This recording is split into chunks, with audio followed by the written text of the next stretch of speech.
की महकी फ़िज़ा अलकरम, इल्म व हिकमत की महकी फ़िज़ा अलकरम, अलकरम अलकरम ऐ खुदा Alkaram.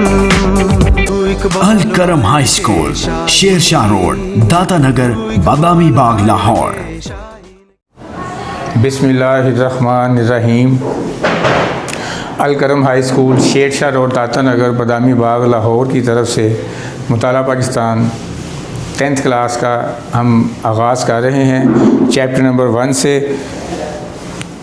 The title of the chapter is Zulfiqar Ali Bhutto का दौरे हुकूमत। Very first chapter of 10th class पाक स्टडीज़। इसमें भुट्टो साहब जो थे पाकिस्तान के प्रेसिडेंट भी रहे हैं और पाकिस्तान के प्राइम मिनिस्टर भी रहे हैं। तो इनका जो बेटे टेन्योर था ना, टेन्योर मीन दौरे हुकूमत, कब से कब तक उन्होंने हुकूमत की। Tenure TENURE tenure. इनका जो टेन्योर था वो था 20 दिसंबर का 5 जुलाई 1977 है इधर, और ये 1971 में आप आए थे। 20 दिसंबर 1971 था 5 जुलाई 1977। He was a great leader. Pakistan की तारीख़ में अगर हम थोड़ा सा हिस्टोरिकली कैटेगोरिकली देखें तो भुट्टो साहब जो थे ना कि वो एक पेट्रियाटिक पर्सन थे, मुहिब वतन थे, and he did a lot for the stability of Pakistan. Pakistan के इस्तेहकाम के लिए उनकी सर्विसेज, बहुत ज़्यादा सर्विसेज उनकी, but he did not let do his work. उन्हें अपना काम ना करने दिया गया और 4 अप्रैल 1979 को जनरल ज़िया ने उन्हें तख्तादार पर लटका दिया। उनकी ज़िंदगी, उनकी शख्सियत डिस्कस करना हमारा मकसद नहीं है। हमने देखना है कि जब वो गवर्नमेंट में आए तो उन्होंने क्या क्या कुछ ऐसा किया है कि आवाम आज भी उन पर जान छिड़कती है। आवाम की निगाहों में आज भी वो एक अजीम रहनुमा है। 1971 से 1977 ये उनका जो टेन्योर रहा है, ये देखें, ये ऐसे मुआशी इस्लाहात के अहम पहलू। मईशत बेटे जो होती है ना किसी भी कौम के लिए ना एक रीढ़ की हड्डी की हैसियत रखती है। जैसे इंसान, ये जो हमारा पीछे स्पाइनल कॉर्ड है, रीढ़ की हड्डी, इसके बगैर हम खड़े नहीं हो सकते। तो no nation can survive without a progressed economy. तरक्की याफ्ता मईशत के बगैर कोई मुल्क तरक्की नहीं कर सकता, सर्वाइव नहीं कर सकता, अपने पाँव पर खड़ा नहीं हो सकता। हर गवर्नमेंट का अपना अपना मैनिफेस्टो मंशूर होता है, मकासद होते हैं, जी हम गवर्नमेंट में आकर ये करेंगे, ये करेंगे, ये करेंगे, ये करेंगे। तो जस्ट लाइक भुट्टो साहब ने भी अपनी पहली तकरीर के अंदर अपनी आवाम को बताया कि मैं ऐसे हालात में आया हूँ कि अबतर हालात हैं। अबतर बेटे इस वजह से थे कि आप देखें ना कि 16 दिसंबर 1971 मशरक़ी पाकिस्तान हमसे जुदा हो जाता है और बांग्लादेश के नाम से एक नया मुल्क बन जाता है। हमारे तो हालात उस वक्त बड़े ख़राब थे। तो उस ज़माने के जो मुहिब वतन थे उनको कोई और रहनुमा नज़र नहीं आ रहा था। उन्होंने भुट्टो साहब से दरख्वास्त की and he was made the president and first civil chief martial administrator, civil chief martial administrator.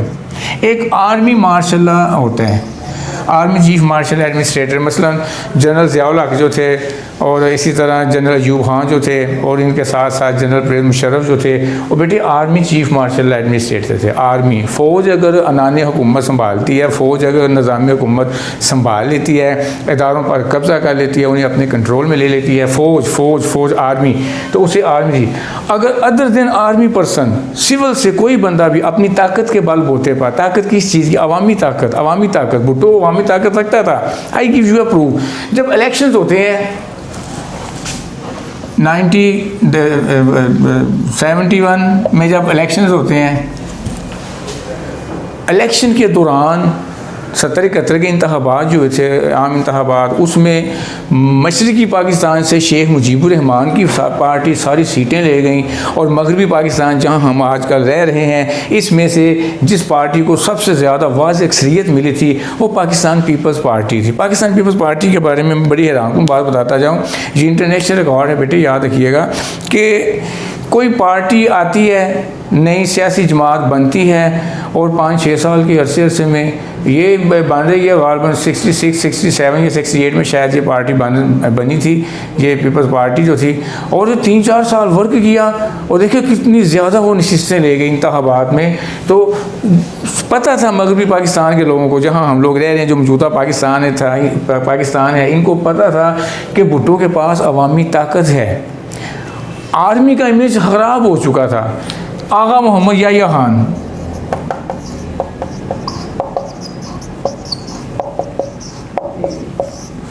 Yahya Khan की वजह से आर्मी का इमेज ख़राब हो चुका था अवाम की निगाहों में, क्योंकि उसकी रीज़न ये थी कि जब वो पाकिस्तान 2 लख्त हुआ 16 दिसंबर 1971 में, जब बांग्लादेश का क़याम अमल में आया, बांग्लादेश जब हमसे अलहदा हो गया, उसको अलहदा कराने में ना इसका बड़ा कुलीदी किरदार था इस जनरल का, जनरल आगा मोहम्मद याह्या खान। तो अवाम की निगाहों में फ़ौज का इमेज जो था ना, वाज नो मोर देन सिफर से ज़्यादा बेटे उनका इमेज नहीं था।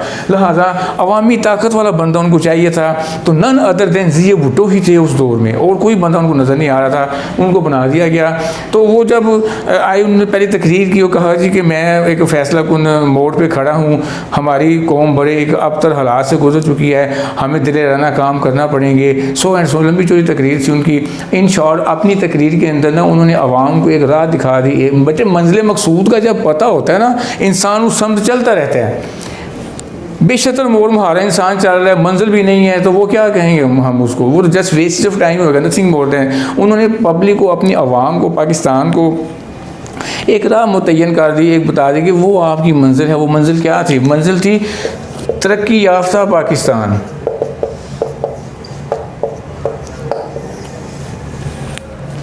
तरक्की याफ्ता पाकिस्तान। अपनी तकरीर में बड़े वाज़ेह अंदाज़ में भुट्टो साहब ने फरमाया था कि मैं एक ऐसा पाकिस्तान चाहता हूँ, that was in the vision of Quaid Azam Mohammad Jinnah रहमतुल्लाह ताला अलैह। कायद आज़म के विजन में जो पाकिस्तान था ना, मैं आपको वो पाकिस्तान देना चाहता हूँ, और वो पाकिस्तान बनाने के लिए, वो पाकिस्तान को देखने के लिए, उसको प्रैक्टिकली कुछ करने के लिए हमें बहुत सी कुर्बानियाँ देनी पड़ेंगी।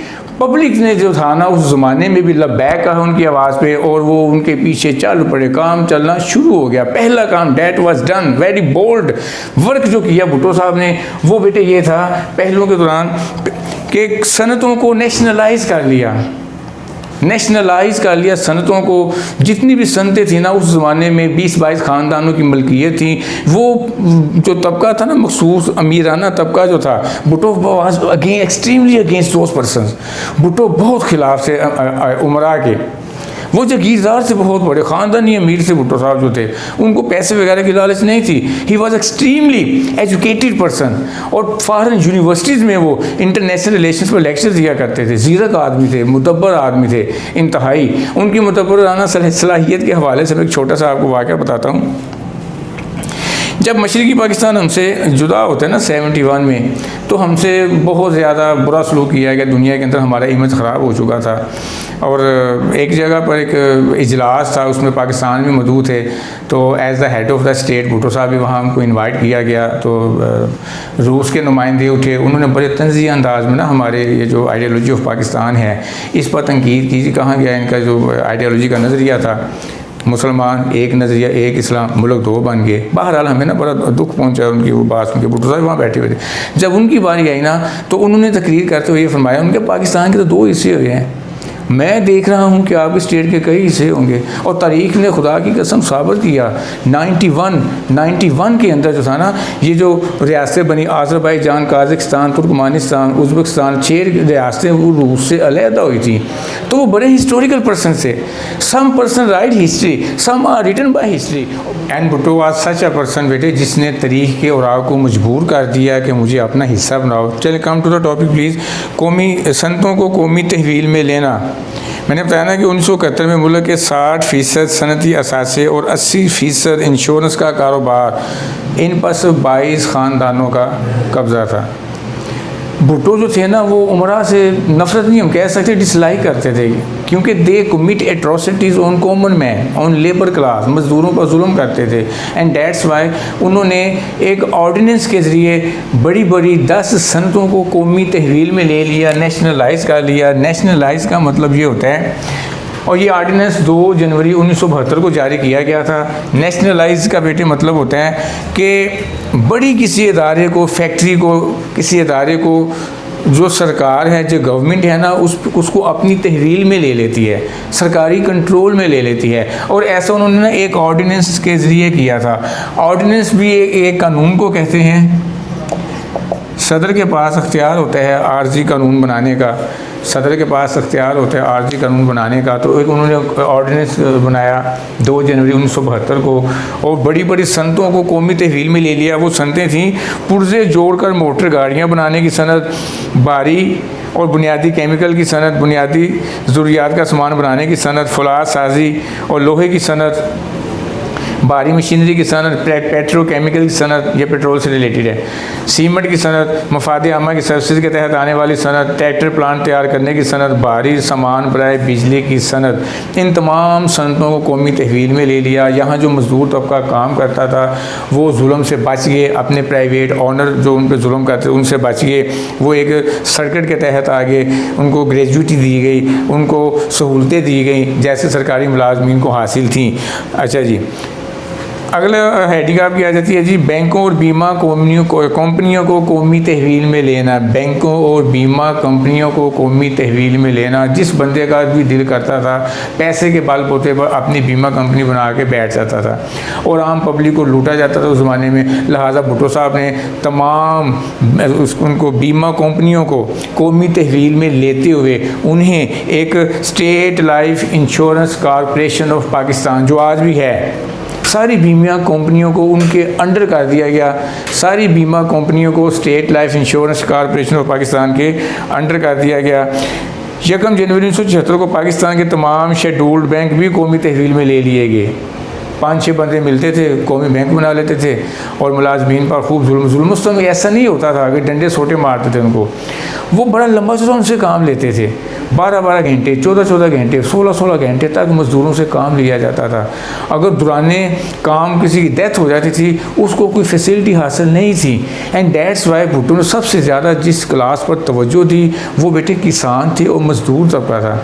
अगले चैप्टर्स में हम देखेंगे, चैप्टर्स के अगले टॉपिक्स में हम देखेंगे कि उन्होंने जो मुख्तलिफ इस्लाहात नाफिज की थी, लेबर इस्लाहात, इसी तरह ज़रूरी इस्लाहात, so and so on will be seen on the next topic. तो ये आपने तैयार करना है बेटे, यहाँ से लेकर ना, इसमें से ऑब्जेक्टिव अक्सर आया करती है। ये देखें ज़रा, यहाँ से लेकर पहली हेडिंग आपकी आगे चाहिए, सनतों को कौमी तहवील में लेना, बैंकों और बीमा कंपनियों को कौमी तहवील में, ये शुरू भी आ जाता है। ये सफ़ा नंबर 2 मुकम्मल और 3 मुकम्मल, ठीक है जी। ये आप लोगों को कल तैयार कीजिएगा। एंड नेक्स्ट टॉपिक जो है ना will start tomorrow. God bless you, see you next time.